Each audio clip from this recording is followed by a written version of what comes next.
Salve, sono il dottore Salvatore Antonio Buccheri, sono uno psicologo, psicoterapeuta e da 25 anni mi occupo di balbuzie, sia come attività clinica, quindi la cura della balbuzia, che anche come sperimentazione e studio approfondimenti. Il giorno 22 ottobre è la giornata internazionale della consapevolezza della balbuzia, giornata che vuole sensibilizzare e accendere fari su questa problematica.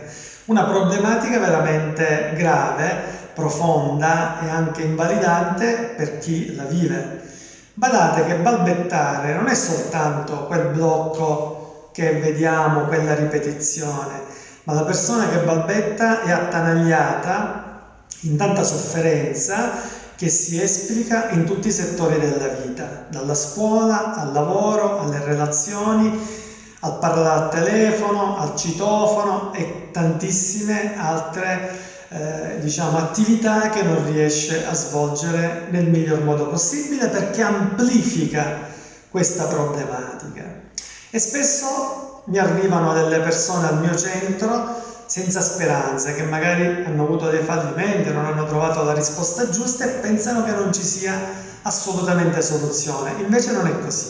Esistono tante terapie importanti, tante terapie efficaci, tanti gruppi con cui ci si può confrontare per trovare una buona via d'uscita e aumentare la qualità della vita.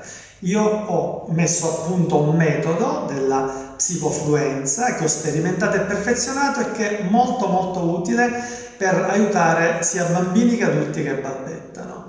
Io ringrazio Televideo Agrigento per questo spazio e invito tutti ad un convegno che si terrà il 28 ottobre alle ore 16 via internet. Basta avere un telefonino oppure sul computer e aprire il link che vi posso inviare per chi è interessato.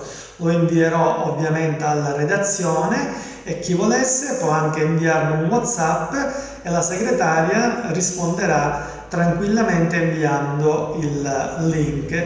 Il numero a cui potete riferire è 380 70 919 63. Vi ringrazio.